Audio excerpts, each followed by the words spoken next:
Alrighty guys, welcome back to my set review for Dragon's Maze. We're going to get into the biggest part of the spoilers, which is going to be the multicolored. This is definitely the largest chunk, so here we go. First off, we're going to start out with Advent of the Worm. Pretty good card in my opinion.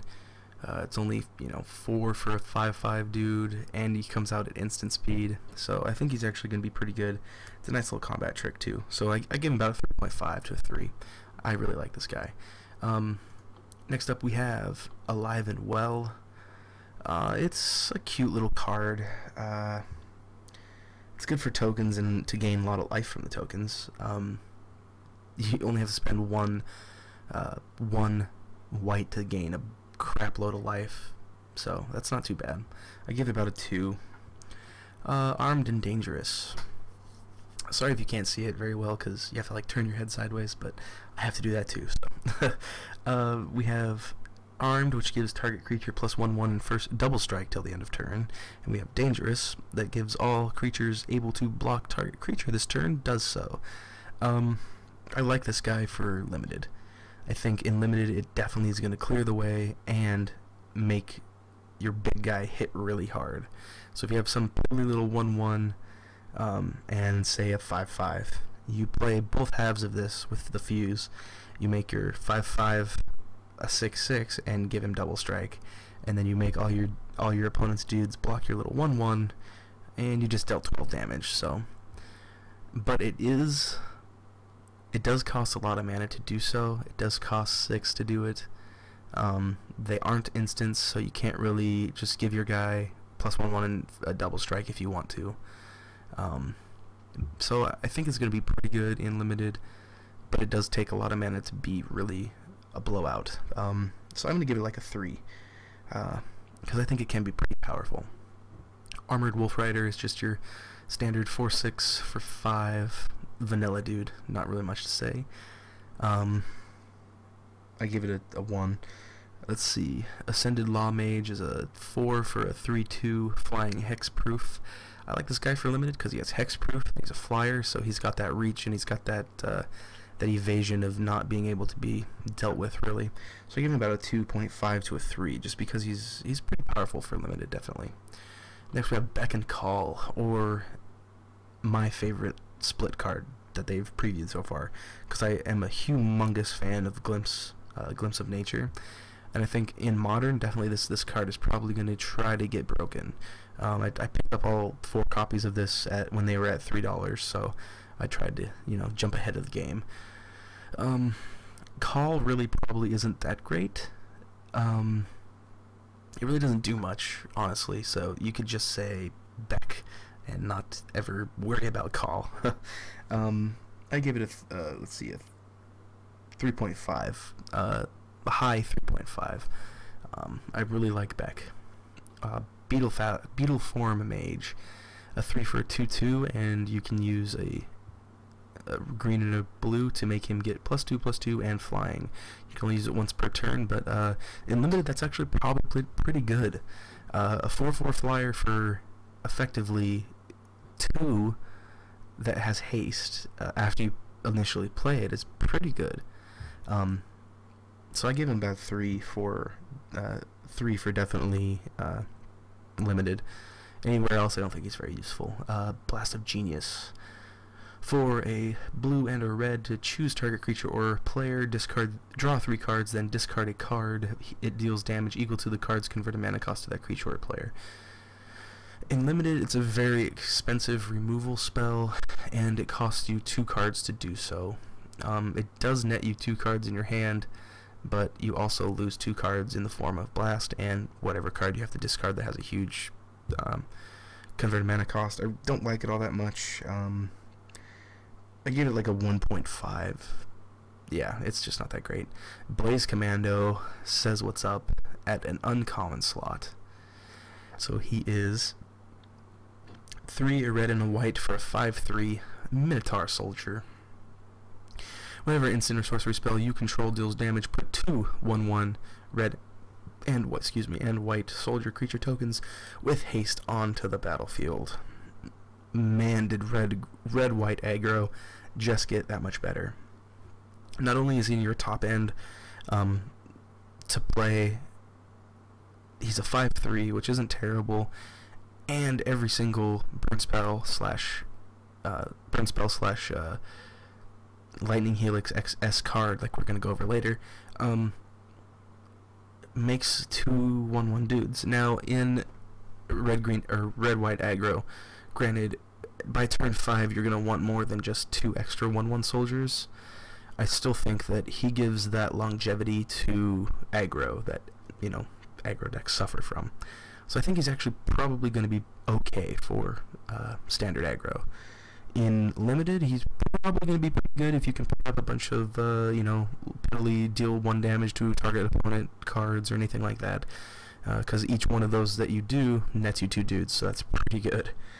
Let's see, I gave this guy about a 4, because he's solid. I gave him a low 4 to a high 3.5 to a low 4, because he's very, very solid. Yeah, so watch out for that dude. Blood Baron of Vizkopa. He is 3 and a white and a black for a 4/4 lifelink, protection from white and protection from black. As long as you have 30 or more life and an opponent has 10 or less life, he gets 6/6 and has flying. So he becomes a 10/10 flyer with lifelink, protection from white and black, if that is met. I do like him for the fact that he has protection from white and black. He has protection from, in Commander anyways, from Swords of Plowshares, all those things, any kind of black removal, which is really nice because there's a lot in Commander. Other than that, I don't think he's that great. A lot of people really like this card, but I don't really like it. And in Commander, to have 30 or more life and your opponent have 10 or less life, it comes up. It's a lot easier to use things like the one that costs 1 and it's a 6/6 with lifelink. Definitely easier to use that because you just play it and it's a 6/6 with flying and lifelink. This one's a little more difficult to get to that secondary clause. So I gave him about a 2.5 to a 3. Yeah. Next up we have Boros Battle Shaper, 5, a red and a white for a 5/5. At the beginning of each combat, up to 1 target creature attacks or blocks this combat if able, and up to 1 target creature can't attack or block if during this combat. So you kind of get an order around some things. So you can say, okay, I want that dude that you have to block, and I want this guy not be able to block. So you swing in with your dudes, and that guy has to block this turn if it's able to, so it'll end up dying. It's not bad. It's not good. It costs 7. I gave it like a 1.5. Breaking and Entering, a really okay split card. I like it for the fact that it's almost a glimpse of nature. It's 2 less than a glimpse of nature, which isn't terrible. And the other one, I don't know. The other one's okay. For an EDH that has black, red, blue, like a Threx Mundar deck, this would be pretty good, I think. It'll be okay. Being able to get something back from your graveyard, or their graveyard even, and being able to mill them is not terrible. So I give it like a 2. Bred for the Hunt can be really good in limited, I think. It'll make all your guys into Oran Vipers that have 1/1 counters, so if you're going the Simic Evolve route in a limited, I think it's going to be alright. I gave it like a 2, a high 2, high 2.5, a low 2.5. Bronzebeak Moa is not that great. It can get out of hand if you're making multiple tokens per turn. You can swing with pretty big dude in limited. So for that fact, I gave it like a 1.5 to almost 2. So it's not that good, but meh. Let's see, Carnage Gladiator, 2 and a red and a black for a 4/2. Whenever a creature blocks, that creature's controller loses 1 life, and he has Regenerate. It's kind of funny.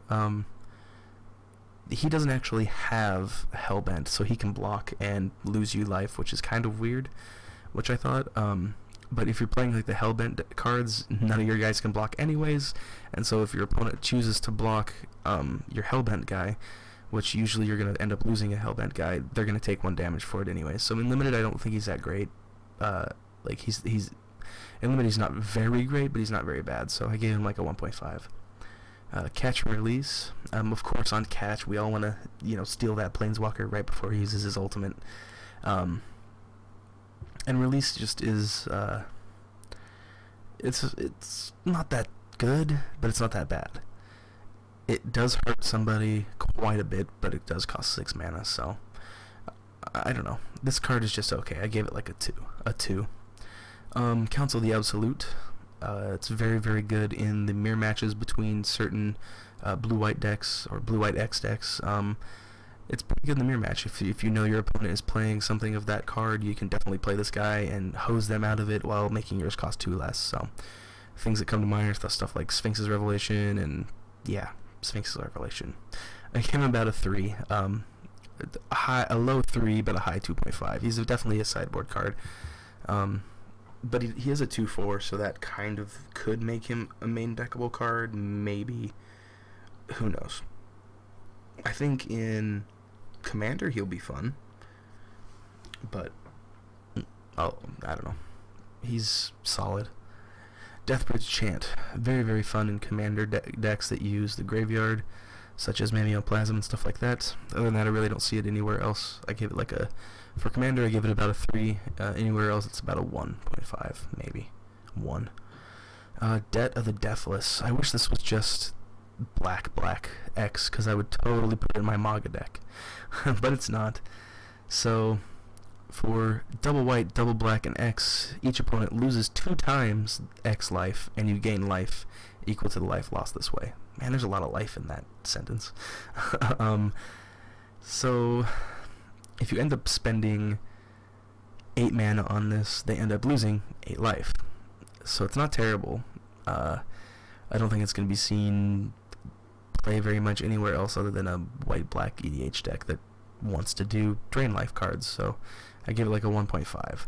Deputy of Acquittals. I think this card is going to be cute in Limited for being able to save one of your guys, being able to declare blocks, play this guy, return that guy to your hand to get some recursion out of it, and not to mention that 2 of these is just really funny. You have an infinite one, well, not infinite, but you have a blocker every single turn, basically. And plus, I'm going to try to break him in Standard. I'll show you that when I come up with it better. As it is right now, I didn't read it very, fine. I didn't read the fine print, if you will. So he got a little bit worse after I read it a couple times, but he's still pretty good, and I'm almost there to breaking it. Not just him, but other cards involved in it. I didn't read this part that you may return another target creature, so the way I was playing it is to where you can just play it and bounce itself. That's how I thought it could be played. So just 1 on its own kind of makes it a little bit worse, but that's neither here nor there. We'll get to it when I perfect the deck and show you guys, which I'm really excited for, by the way. Down and Dirty is next. Target player discards 2 cards, return target card from your graveyard to your hand. Overcosted, don't really like it. It's just meh, I gave it a 1. Dragon Shift. 3 to make one of your dudes a 4/4 blue and red dragon, and loses all abilities and gets flying. Or you can pay the ungodly cost of the overload for 7 to make all your dudes that, which, if you have enough dudes in blue-red to alpha strike, then more power to you. So I gave it about a 2, maybe.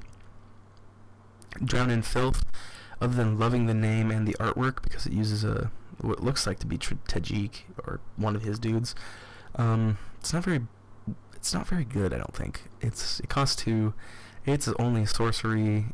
You have to put the top 4. This is okay, putting the top 4 cards of your library into the graveyard, but this part is pretty much almost irrelevant. It gets a -1 for each land that in your graveyard. If you're not going through land very much, then it's not gonna get there. When you turn over 4 cards, like first off, and you have nothing in your graveyard, let's say, you don't have very good chances of hitting, say, 4 lands. But sometimes you'll get there. Sometimes you will hit 4 lands. So I give it a 1. It's not terrible. Emera Tenderus. I'm not going to beat a dead horse here and keep saying that she's terrible, because she is. But in Commander, she definitely she's going to see play in token decks. She does cost a lot. I wish she only cost 2 and was like, I wish she cost 2, was a 2/2 and did her effect, honestly. I think she could have been fine and been, you know, a great commander card. I think they could have even done that because she would have only been a 2/2. She could have been handled easily, and, you know, she still would have been great. But they had to make her huge, which I don't get because she's a, look at her. She doesn't look menacing. She doesn't look like a 5/7. I gave her a 1. But for commander, probably a 2.5. Yeah. Exava, Rakdos Blood Witch. 4 for 3/3, first strike, haste, unleash, and each other creature you control with a 1/1 counter on it has haste. A very scary card. I think it actually has, it's going to see some play in some of the current standard decks, or even a newer aggro deck. It can just get outright scary. So I gave her like a 4. I think she's actually going to be pretty powerful. She's only 4 for a 4/4 with first strike and haste. That's pretty brutal. Far and Away. I like this card for limited. The reason I like this card for limited is if they have 2 creatures that you want to deal with, you can deal with those 2 creatures. You can return a less relevant one to their hand so they can just replay it later, and you can make them sacrifice the more relevant one. You know, but you have to pay 5 mana to do that, which isn't terrible. It's 5 mana to remove 2 different things, so it's not bad. I gave it like a 2.5. Feral Animist.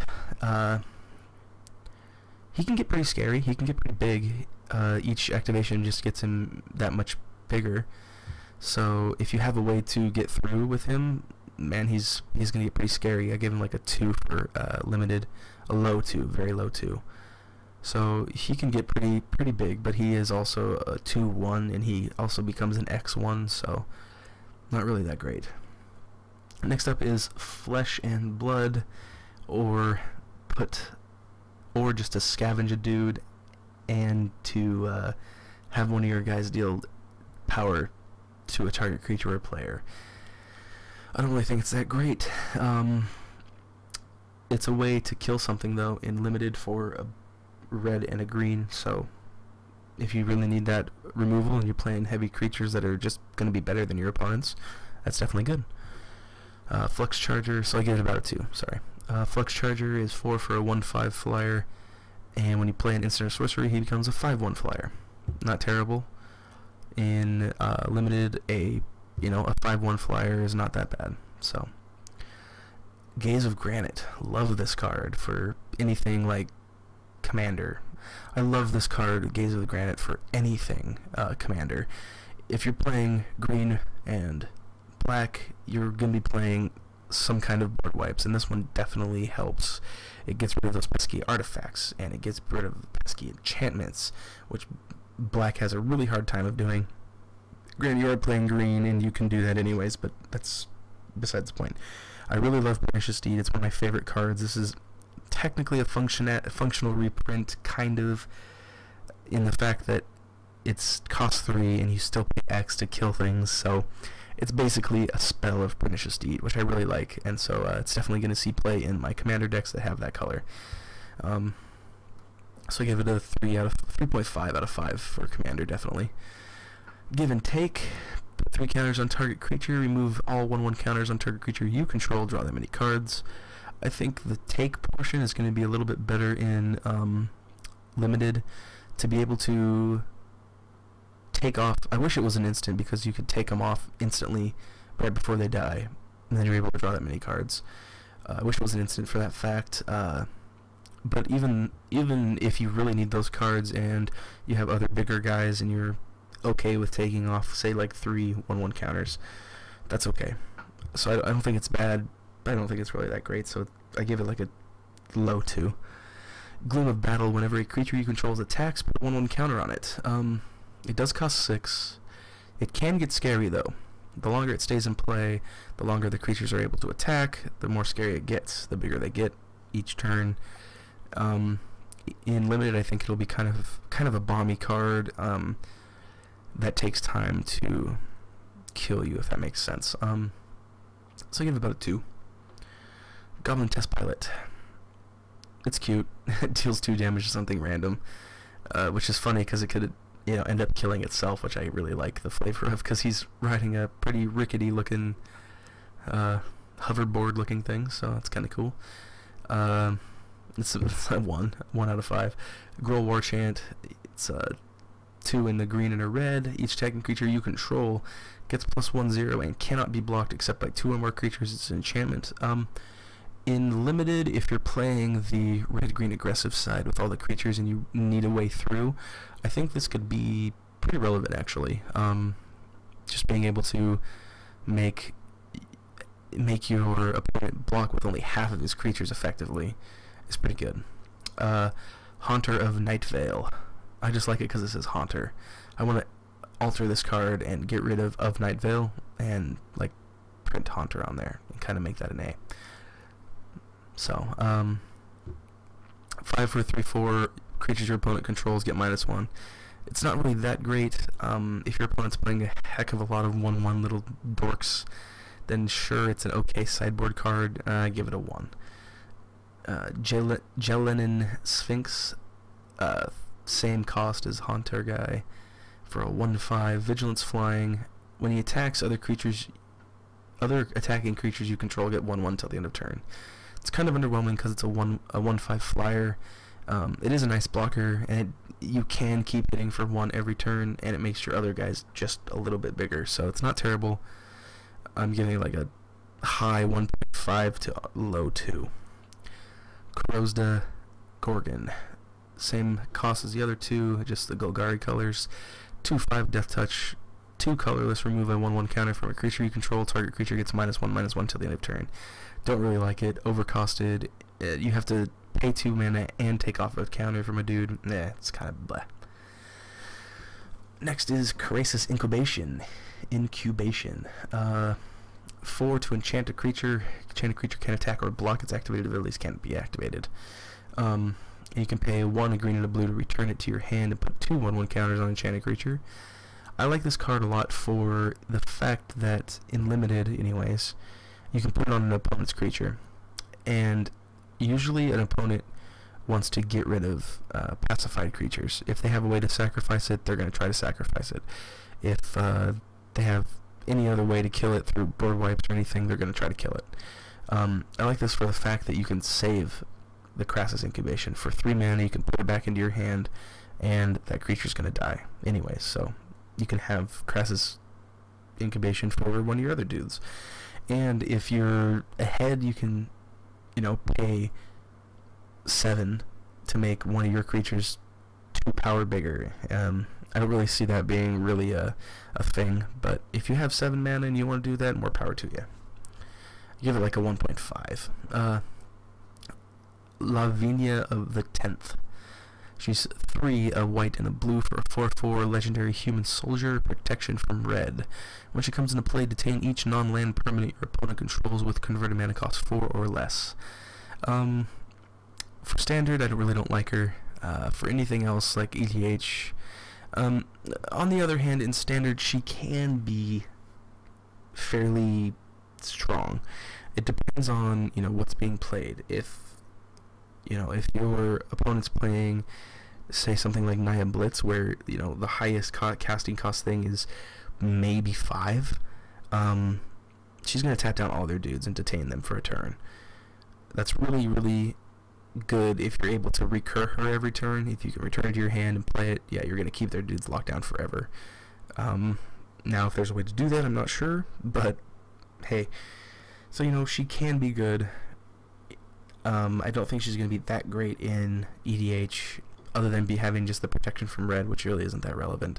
So I give her a 1.5. Next up we have Legion's Initiative. A red and a white for an enchantment mythic for the Boros. Red creatures you control get +1/0, and white creatures get +0/1. White and a red, exile Legion's Initiative. Exile all creatures you control at the beginning of your next combat. Return those cards to the battlefield under their owner's control, and they gain haste.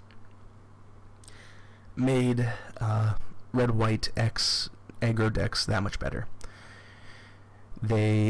the aggro decks always kind of feared board wipes. They feared the Supreme Verdicts. They feared any sort of trying to, blow you out of the water. And this just says, well, sorry for wiping your side of the field, I like it. I give this one a high 4, 4.5 maybe. For the red-white aggro decks in Standard, I think they're probably going to end up trying to play this. Master of Cruelties, oh my god, I love this card for EDH. It's so funny. Being able to knock somebody down to 1 is serious business in EDH. As soon as you play this guy, he's definitely going to get hated out as soon as he can.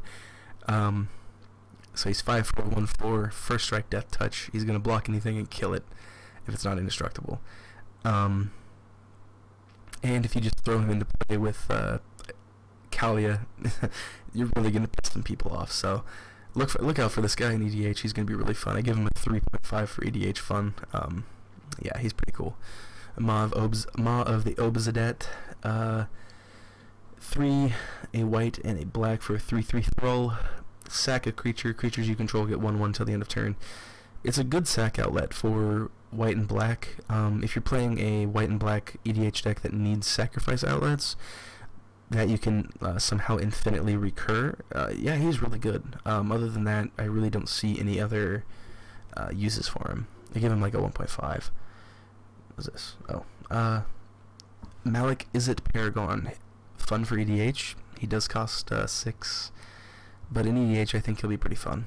Give him like a 2.5. Mirko Vosk, Mind Drinker, 5 for a 2/4 flyer. When he deals combat damage, you Mind Funeral somebody. It's fun. EDH will be fun with it.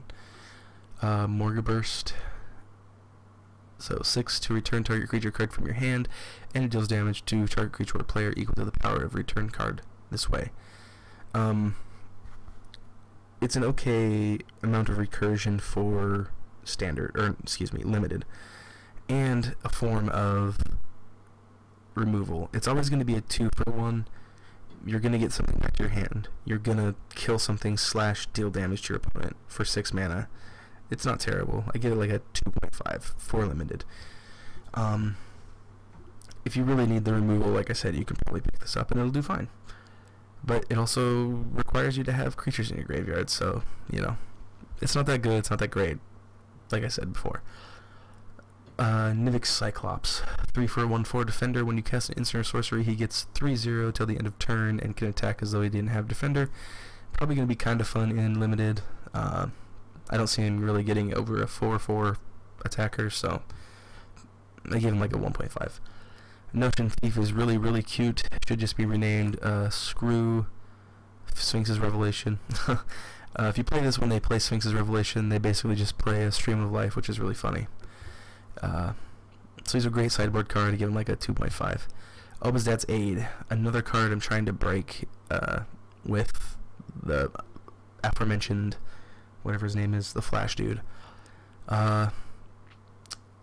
I definitely pre-ordered 4 of these as fast as I could before somebody breaks them and they go up in price, but I really like this card. Being able to return any permanent from your graveyard is amazing.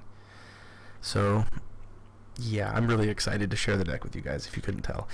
It does cost 5, which is a little much, but for what it does, it's just dirty. So keep a lookout for this for, modern decks, Standard decks, and Legacy decks. Legacy, it might be a little too slow. Okay, it'll be a lot too slow.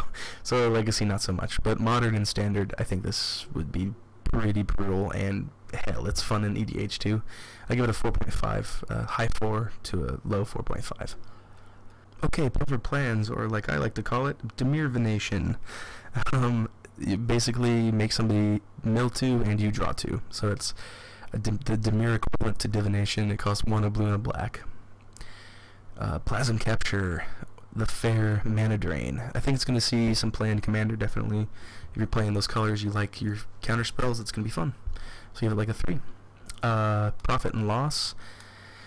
Overcosted, really doesn't do all that much. Just give it a 1. Progenitor Mimic. I like this card for EDH effects, definitely. This card is going to be so fun in EDH.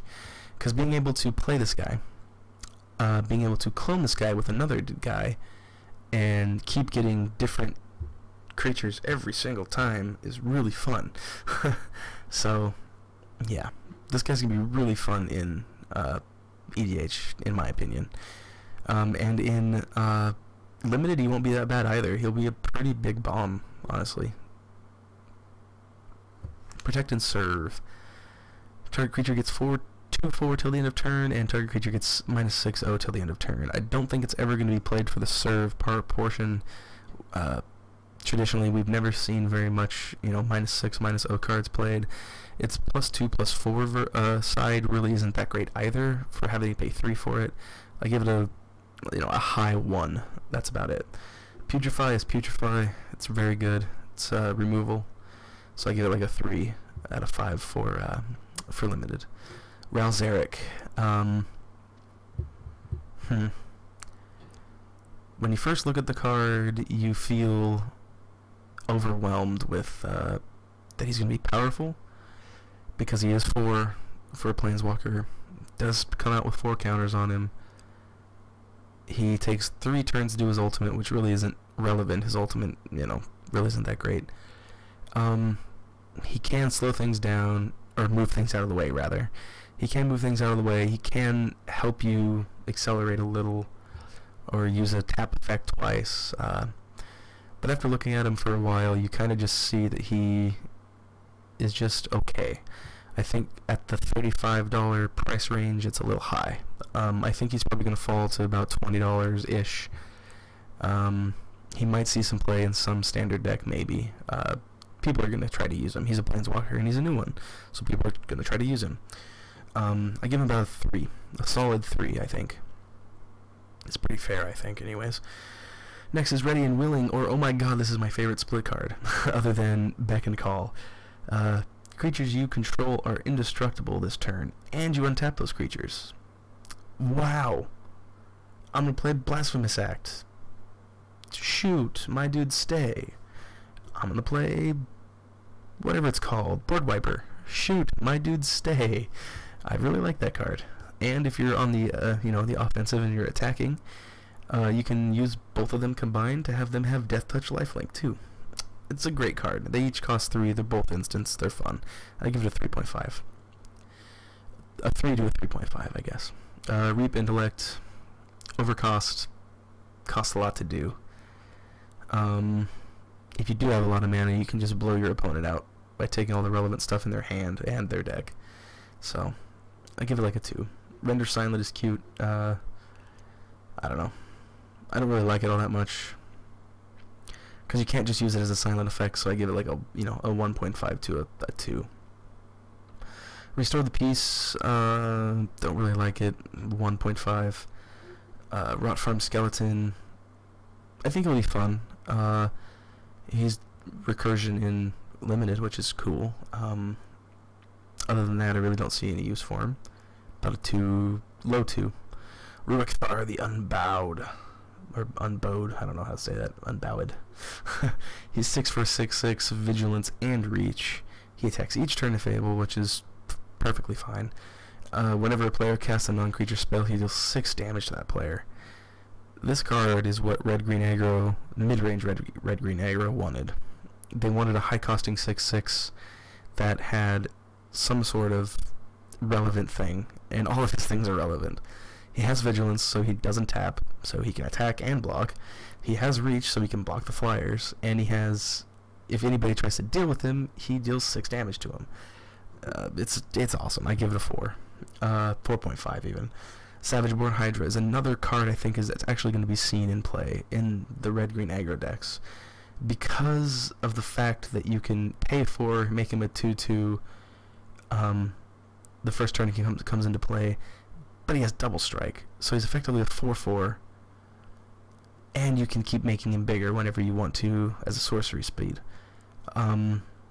I think he's going to be really good, because later on in the games when you don't have much to do / run out of cards in your hand, hell, you just make this guy huge and swing and you have double strike. So I like this guy a lot. I give him a 4. Scab Clan Giant. He's 6 for a 4/5, and when he comes into play, it fights target creature an opponent controls chosen at random. It's kind of funny. Showstopper was awesome until I read it completely over again and over again. I love the art on it though. But until the end of turn, creatures I control, you control, gain. This creature dies. When this creature dies, it deals 2 damage to target creature and opponent controls. Not target creature or player and opponent controls. Dang it. Don't like this card. Give it a 1. Sin Collector, the very narrow Tidal Hollow Sculler, for 1 more. In limited, I don't think it'll be that good, but I don't think it'll be that bad. The ability to look at your opponent's hand, first of all, is pretty powerful, and being able to take out any relevant removal that they have in the instant or sorcery form really isn't that bad. So, and for the fact that you just get that card, and if they kill this guy, that's okay. It's okay. Sire of Insanity, I think, is going to be kind of a sleeper card. He does cost 6, so it's a little much, but at the upper end of things, he is brutal. Having each player have effectively no hand ever is very brutal. I think he's going to be pretty good. I think he'll be, probably a $4 to $5 rare at the most, probably, just because of what he looks like, 6 for a 6/4. But I still think that he might see some play in certain control decks, or certain decks that just don't want your opponent to have any cards in their hand, and don't mind having no cards in their hand. So I think he's going to be pretty good. I give him about a 3. Species Gorger is pretty good for the limited evolved decks that they want to keep returning things to their hand. What's cool is, if you want to keep replaying him, you can just keep returning him. So, and he's 5 for a 6/6, that's cool. I give about a 2. Spike Jester is a 3/1 with haste for 2. Not that great. I give it about a 1. He's just a haster. So, Tajik, I like this guy. In limited, he's going to be pretty good, other than all of the cards that say give target creature -X -2. Other than that, he's going to be okay, I think, in a commander deck just built specifically for him, for a battalion. He'll be cool. Other than that, he's not really that great. I give him about a 2.5. Teysa, Envoy of the Ghosts. She costs a lot, which sucks. She is a 4/4. She does have protection from creatures, which is pretty cool. It does have vigilance, which is also pretty cool, and she has the lethal vapors effect, which is neat, and you get dudes. In commander, she's gonna be awesome. I'm gonna definitely try to make a commander deck just for her, which I think is gonna be pretty cool. So I give her about a 4, a low 4 to a 3.5. Tithe Drinker, awesome card for limited, awesome card for possibly standard. Having lifelink, having extort, being a 2/1 for only 2, that's very relevant. This card has quite good value. I give it about a 3. Toil and Trouble, target player draws 2 cards, loses 2 life, or Trouble deals damage equal to the number of cards in that player's hand. I don't really like it all that much. It's just an overcosted Sign in Blood, and Mind's Blaze, or whatever it's called. I give it about a 1.5. Tristani Summoner is really, really good in limited if you can get up to the needed 7 mana, because when it comes into play, you get 10 power of creatures for 7 mana, which isn't bad. Plus, you spread those creatures out between 4 different dudes, so that's pretty good. And being able to recur her with things like, I don't know what it's called right now, the Angel Shift or whatever, for 1, that's pretty good. Turn and Burn, it's okay. It's an okay way to not get hit by something, or it's an okay way to take care of something. I give it about a 2, maybe. Low 2. Unflinching Courage, gonna be amazing in limited. Makes your dudes bigger, makes them reach over, and gives you lifelink. Yeah, definitely good. Give it about a 4, low 4. Varol's the Scar Striped. Probably one of the scariest legendary dudes that they have, other than Ruick Thar. Ruick Thar does cost 6, but this guy's going to be scary more for the fact that he's probably going to be used in Legacy more, I think. In decks that really want to use cheap creatures that are huge, such as Phyrexian Dreadnought. This guy and Phyrexian Dreadnought are just freaking bonkers. being able to play Phyrexian Dreadnought in the deck, and then if he dies somehow, or if you mill him somehow, or something happens and he goes to the graveyard, and then being able to put 12 or 13 counters, or however big that guy is for 1, that's bonkers. So this guy's going to be scary. I give him about a 3.5. High, very, yeah, I give him about a 4 to a 3.5, I don't know. He's good. Vishanyo First Blade. Good for the first time you play it. I guess okay for the first time you play it, and then he just gets bad from there, so I give him about a 1.5. Voice of Resurgence. I wish that whatever her name is had this casting cost and this power and toughness, but no. They give that to Voice of Resurgence. I like him a lot. I think in Commander he's going to be really good. In Limited, not so much, because in Limited, really, your opponents don't really play all that many spells on your turn. They can, but they really don't really play all that much.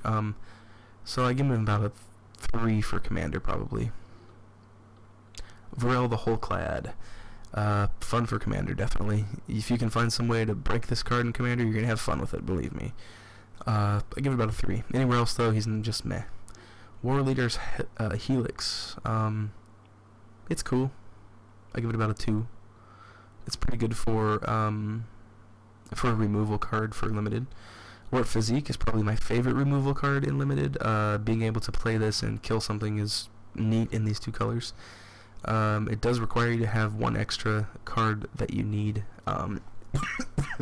Excuse me. So if you have this plus 3 other cards, you're only going to kill something that has 3 toughness. So it's still good. You get about a 2, 2.5. Wear and Tear, kill things, 2. Woodlot Crawler, very good against green decks, definitely. It's only 2 for a 2/1 with Forest Walk and Pro Green, so that's pretty good. Zerta Ancient, 5 for a 7/5. Whenever a player taps land, they add another additional mana to their pool for that type. Folks, do not play this in Limited. It will hurt you more than it will help you. Yes, it is a 7/5 for 5, but that will just help your opponent to play their things more. You just don't play this in Limited. Yeah, unless your opponent's stuck on land, maybe, but yeah, I give him like a 1.5 for Limited. Commander, on the other hand, where you don't care if you help them out and you want to help yourself more, I think he's going to be better. I give him about a 3.5 for a Commander. And Zarta Druid, finally in our multicolored section. This guy's really fun. For only 2 for, he's 2 for a 1/1 that adds green mana, but he also deals 1 damage to each opponent. So each time you use that mana, you deal 1 damage. I really like that. It gives kind of a, it's kind of a sassy Llanowar elf, if you will. Yeah, so that's it for the multicolored. I give that guy about a 2. So that's it for the multicolored section of our review. You can go ahead and click the annotations up above here. You can click the one at the right to go on to the artifacts and lands, or you can click the one on the left to go back to the green. And I'll see you in the next one.